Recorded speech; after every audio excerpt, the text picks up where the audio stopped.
Hey everyone, welcome back to my channel, and if you're new here, please subscribe and tap that bell for more videos. Build your life, do it yourself. Hey everyone, so today I'm going to talk about my hair. So I thought I would do this video because I'm always getting a lot of compliments about my hair, about how long it is and how pretty it is, and thank you guys so much for saying that. But I thought I would do a video on tips on how to grow your hair long. Obviously you can see mine is fairly long. Let's see if I can show the back. How long that is in the back. So that is my hair. So I thought I would just share some tips with you guys. I am not a beauty or hair expert by any means, but I do usually keep fairly long hair. I thought I would share some things with you guys. So one of the first things that helps your hair grow is your diet. So things like drinking a lot of water help keep your hair hydrated so it's less dry and brittle. A lot of protein. Protein is really good for your hair. Your hair and nails are made up of a lot of proteins. So you need a lot of proteins in your diet, healthy proteins in your diet to help them grow. Vitamins, a lot of vitamins.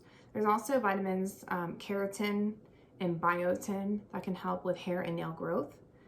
They're both, I guess, kind of come from the same thing. So one of the things that I say, that I do with my hair, is I leave it alone. What I mean leave it alone is, first of all, heat. Heat is really damaging on your hair. Blow drying your hair. I rarely ever blow dry my hair. I let my hair air dry almost 99% of the time. I hardly ever blow dry my hair. If it's not necessary, then I wouldn't do it. As much as possible, let it air dry, even if, maybe you need to fix your hair a certain way for work, maybe let it air dry on the weekends, or just as much as you can. Also say if you typically blow dry your hair and then straighten or curl it, maybe just air dry it and then straighten or curl it, so you're not having the double heat, the blow drying and straightening or curling. So also straightening and curling your hair as little as possible, especially straightening and curling, because it is direct heat on your hair. And if your hair is already damaged, that repeated heat can make your hair break off at the ends. So obviously we don't want that if we want long hair. So as little as possible, do the straightening and curling with the curling irons. You can always try and do rollers in your hair, stuff like that, like sleep with rollers, things like that, to help it smooth out a little bit more for a nicer hairstyle. So another part of the leave it alone is your color. If you're constantly coloring your hair, especially bleach is the worst. You can safely bleach your hair, especially if you're a professional, or if you know safely how to do it yourself.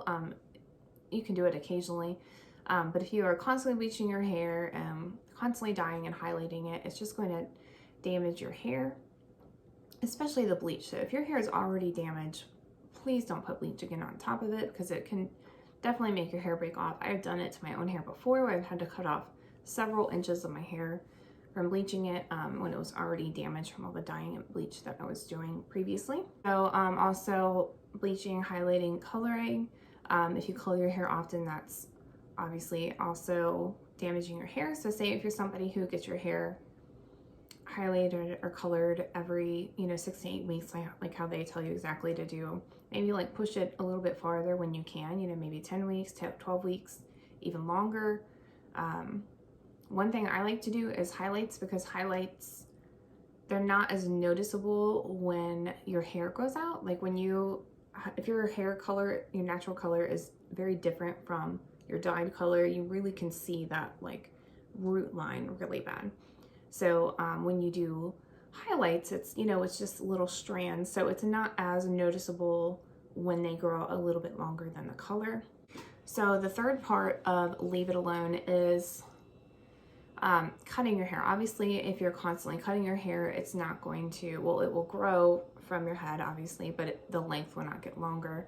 I haven't had my hair cut in probably 10 months, and I'm actually going to be getting it cut next week. But You know, if you're trying to grow your hair out, the hairstylists always say, you know, every 6 to 8 weeks. But if your hair isn't damaged, it's not necessary to do it that often. It's really not going to be, if you're trimming it that often, you're just cutting off the growth basically. So you're going to have to extend it, you know, whatever amount of time you feel comfortable. I'm not a professional. I don't want to tell you the length of time, but you know, push it out if you can. I usually only cut my hair maybe 2 or 3 times a year, maybe even twice. I mean, I don't cut it that often. It's to a point where it's healthy enough that I don't need to cut it often. I mean, I probably should maybe do more, closer to 3 times a year. That would probably be better, because I definitely do need some of these ends off. But if you're trying to grow your hair, you know, just think about cutting it less often and see if you can get, you know, let it grow out a little bit more. So hopefully these tips helped you guys if you are trying to grow out your hair. Thank you guys so much for watching. Please like, comment, subscribe. Check out all my links below, and I'll talk to you guys soon. Bye. Take care.